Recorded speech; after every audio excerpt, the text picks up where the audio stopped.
Hello and welcome to Behind the Blaze. I'm your host, Scott Lawless. With me are Donna Boyd and Brenda Monson. And why are we gathered here today? Well, today we are looking at the 25 years of history for Blackman High School. And why are the three of us here? Because we're old and we've been here a long time. Would you agree? We are the OG. The OG. There you go. Do we need to explain that to them? Absolutely. Okay. All right. Well, we have all been here the entire time. We were here on day one with our principal, Dr. Nixon. Ms. Monson, what do you remember about day one, the opening day of a brand new high school? Well, there was a lot of excitement for sure because we had taken students from all over the county. So it was doing something new and students who had never been together, and it was exciting. So for sure there was a good energy about it. I do remember the halls being somewhat bare as there weren't as many students here. But for sure, I felt like the students who were here wanted to be here and they were invested in Blackman. I agree. Ms. Boyd, can you recall anything unique about those opening days? I do remember the first day when all the faculty came to Blackman High School, and we were all congregated in the rotunda on the lunch tables. And this was Dr. Nixon's first meeting with us. And I just remember there was a sense of a little nervous energy there because all of us had come from all different schools across Rutherford County, but in other places too. And so it was just really kind of exciting and energizing to meet your new colleagues from different schools. So it was a small group initially, but I think we were so excited. Literally, he had to take us on a tour of the entire building because no one had been in the building at that point. So it was early days. It was the very beginning, but it was exciting. I agree. There was a level of excitement here, and even the kids, you could feel it in the students, had a level of excitement. I think we had about 100 seniors, and so it was unique for them.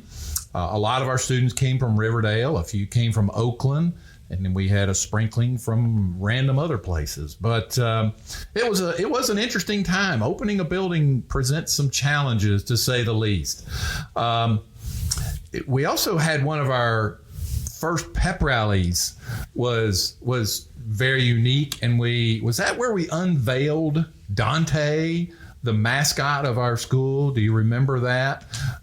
Seems like there was an Oakland and Riverdale, and we had each of their mascots, and here was the Blaze defeating both mascots from Oakland and Riverdale, and it was unique. Do I recall that the faculty did a dance to Thriller at that first pep rally? That sounds right. I think so. So there was some strobe lights and some costumes and some really bad faculty dancing going on. Scared the students a little bit. Maybe so. Maybe so. That may have been the last time I performed. I was permitted to perform at that time. When you think of Dr. Nixon, he was our first principal. And here at Blackman, and you look back 25 years, we've had 4 principals. We've had Dr. Nixon, who was here, I guess, about 4 years. Miss Gail Vick was, I'm not sure the number of years, but several, 8 or 9. We had Dr. Justice, I believe it was 8 or 9, and now Justin Smith. So we have 4 years, 4 principals in 25 years, and lots of assistant principals, some more colorful than others. But lots of interesting faces. And when you think of faculty and staff, think of your own departments, and you think of the change that has gone on in there. And you think, Miss Boyd, English teachers over the years, quite a few have come and gone, wouldn't you say? Yes, absolutely. I think some of the OG students will recall Miss Ruthanna Thomason or Becky Hofstetter. Even Professor Mickey Van Zant was here back in the early days. So we had some great faculty and colleagues that really created kind of a rich heritage from the different schools that they came from. And even in the music and fine arts department, there's been several faces over the years, wouldn't you say, Miss Monson? For sure. We haven't had too many choir teachers, but we've had several theater teachers and visual arts teachers as well. So lots of great people, educators, have helped shape where Blackman is. So. You know, when you think about, and you talk about Miss Thomason, that makes me think in our outdoor eating area, we have a tree. Her daughter, she passed away several years ago, and her daughter planted a tree in her memory. And so in the outdoor eating area where lots of students go to eat lunch, we have a memorial garden, which recognizes some students and staff maybe that passed away while they were here. But then there are several trees in honor of some students and staff. And Miss Thomason, her daughter, wanted to plant one of those trees. We have 3 other trees I know that are planted for students, and those each carry their own unique little story. When you think about opening up and you think of our building and our facilities, and it was large, we had to go on a tour and figure out where am I going, and a lot of us got lost. But I look back at the early days of the band room. And so, Ms. Monson, you remember you were challenged for space. Would that be a safe statement? Pretty much from the get-go, we had outgrown that room. And I believe we had heard prior to the building opening that the band room was supposed to go out to where the auditorium goes out to. So it was supposed to be bigger, but then when they made cuts, that was one of the things that got cut. So unfortunately, it took a lot of space that, you know, had potential to be for that room. But it was nice to open the G-Wing with some new space and lots more space for us when that happened. And I guess that was about 07 or 08 when we started growing so rapidly that the need was for more space. So we did add the G-Wing, and then we were fortunate to get a new band room there, which was much needed because your numbers were huge. At our top, we were around 250. Wow. So wow. It's a lot of students. It was, and that was quite a challenge. And then got to the G-Wing, which was great facilities there. I know a lot of places would love to have that. And it was needed. So then our old band room turned in to JROTC classrooms. And now they have grown that program, and they've filled every corner of that space as well. When you talk about the cuts from the original, did you know that we were supposed to have a swimming pool? I had no idea. Yes. So in the original design of Blackman High School, there was a swimming pool behind the gym in this large grassy area where we always do our homecoming activities. Oakland has a swimming pool. Riverdale has a swimming pool. Smyrna and Laverne had a swimming pool. So we were the next high school in the county, and so they put a swimming pool in the plans. Well, when it got time to build, they said, well, we need to do some budget cuts, and the swimming pool got cut and was never built. So weren't there supposed to be tennis courts as well? Oh, I haven't heard that, but I would love to have tennis courts. So that would be nice to have. You know, when you think about over the years how things have changed. When we first started, and correct me if I'm wrong, we had 6 periods a day.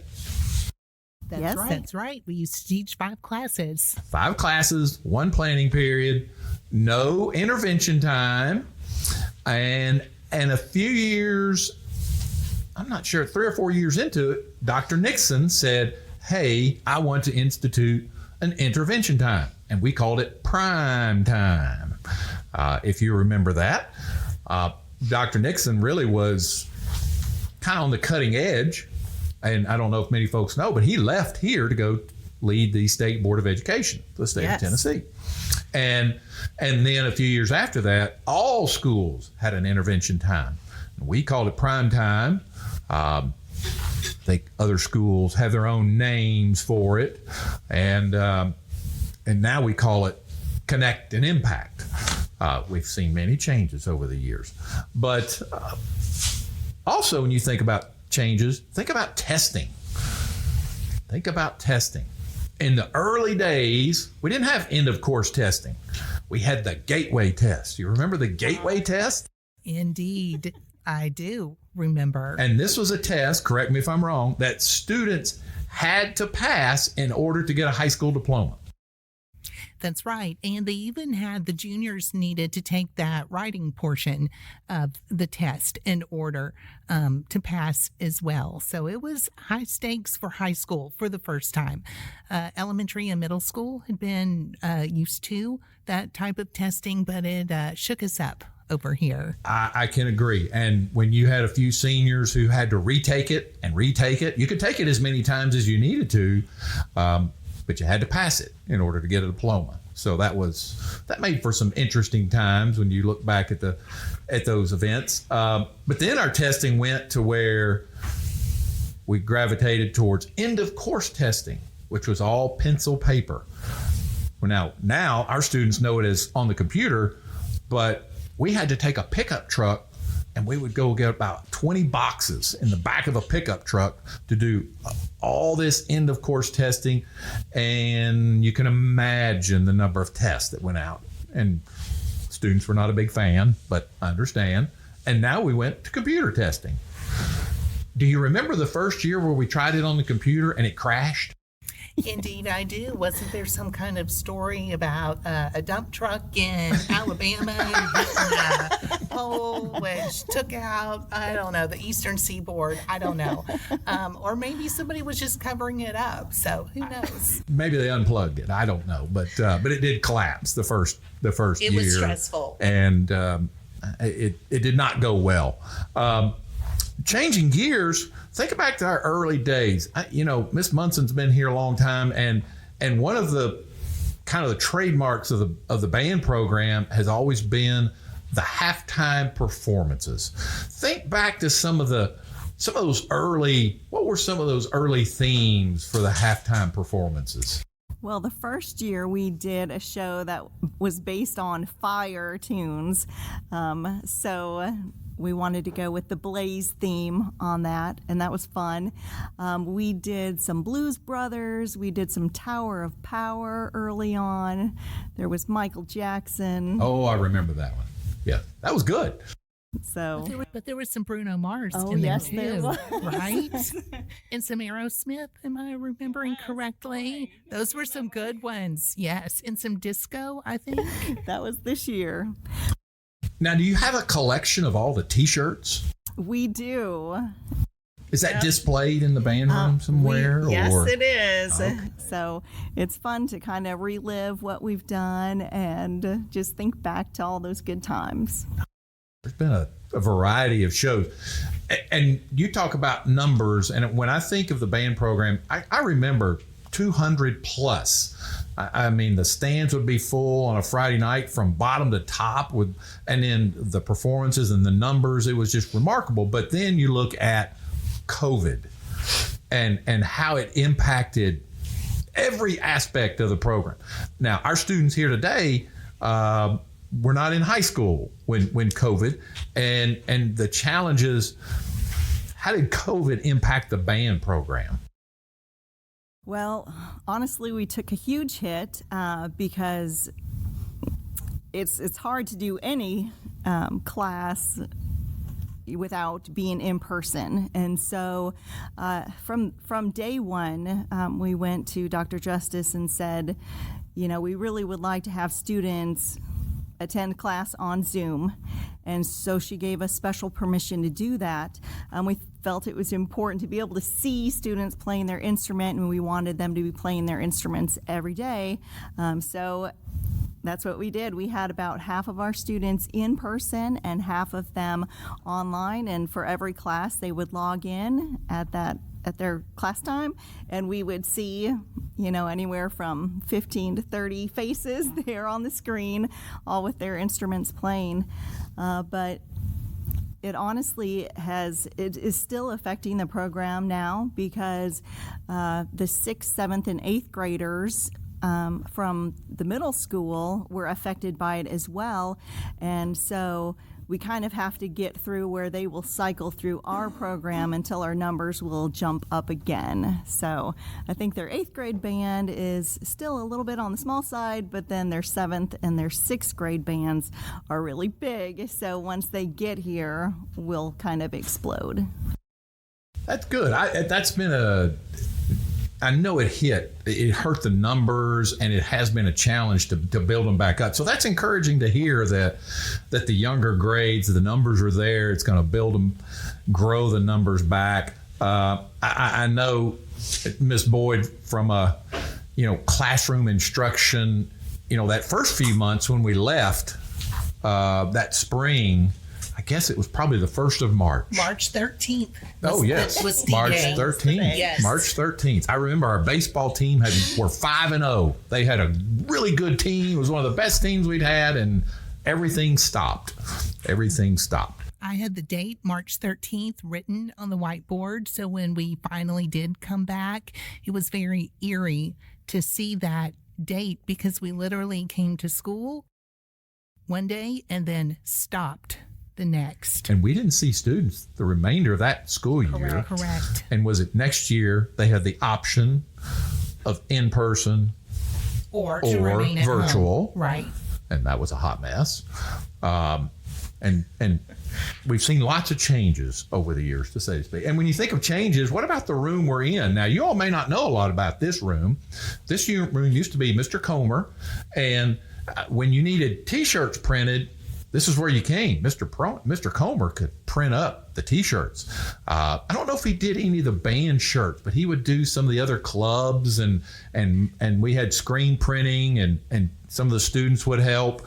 But now we have kind of come into the new age of technology, and it has changed quite a bit. So again, to remind you, I'm Scott Lawless, one of the assistant principals. Here with me is Brenda Monson, our band director, and Miss Donna Boyd, one of our English teachers, as we just talk and reflect back from 25 years of Blackman High School and some of the changes that have gone on.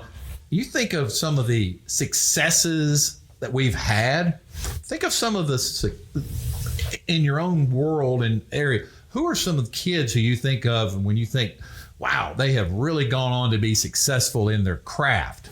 For me, I think from a sports aspect, whether it's Crystal Dangerfield and David Price, or state championship wrestlers, or girls basketball and boys basketball, and we've had lots of success across the board in individuals.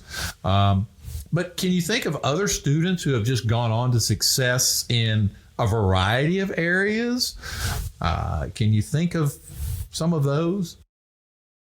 The English teachers are always really proud of many of our students who go on to college and to graduate. And so we've heard a lot of success stories.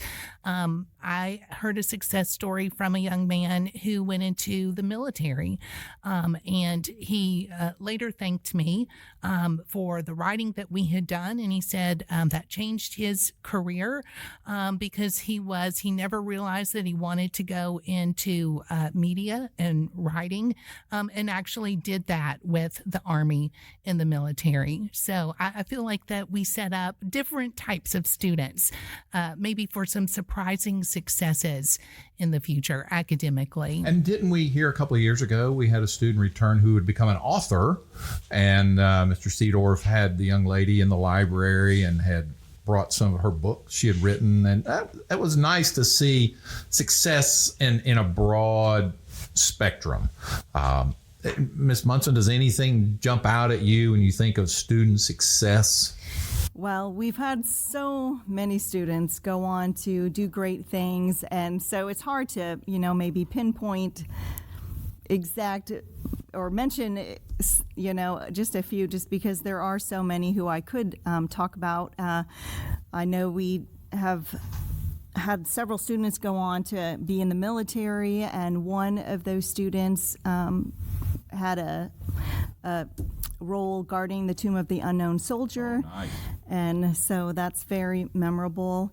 We have one of our past students graduated with a medical degree from Harvard with her master's or doctorate, and so she's doing great things up in Boston. And we've got several students who have gone on to perform all over the country, actually, but even some on the Broadway stage. So that's always exciting as well. When you speak of some going into the military, a few years ago we had a military band come and perform. Can you remember which branch of the military? I can't remember which branch of the military it was that had their band come and perform one night. It was in the gymnasium, and the gym was packed. Yes, it was. It was packed, and they were phenomenal. Such talent. But when you think of 25 years, the success we've had in so many areas, and students go to achieve a variety, it kind of makes you proud, and you hope those alumni reach out from time to time to share their success with us. So I think we are about running out of time. Do you have any closing comments you want to give our listeners today as we reflect back 25 years? I'll just say that I'm very proud to be here, and I have met some amazing students and parents along the way, and I just really appreciate how they have shaped not only the band program, but our school and our school culture. So thank you. A big shout out to all of our, former students and parents. You guys are awesome. What about you, Ms. Boyd? Ditto, Miss Monson. She said that perfectly. I think all of the teachers are proud to work here. We're proud of what we've created. We were a little field, and all of a sudden, 25 years later, we've got so many neighborhoods and communities and this rich culture and tradition, whether it's in athletics or academics or music and fine arts. And our students go on to really do some amazing things. So it's just been, it's been a blessing to be a part of the Blackman Blaze. And you both touched on it, and part of what makes this place special and has contributed to its success is the involvement of our parents and our community. It really is a community type feel where we're fortunate to have an elementary and a middle school both within walking distance. So we have many students who start at the elementary, they go all the way through middle and high school, and just never left our little community. So that's been one of the unique aspects of Blackman. And we've all three been fortunate to be a part of it for a long time. And so we just hope you've enjoyed, as we have shared some things that we have reflected on the last 25 years. I'd like to thank everyone for listening today as we reflect back on 25 years of Blackman. And it wouldn't be appropriate unless we close with a Go Blaze. 1, 2, 3. Go Blaze!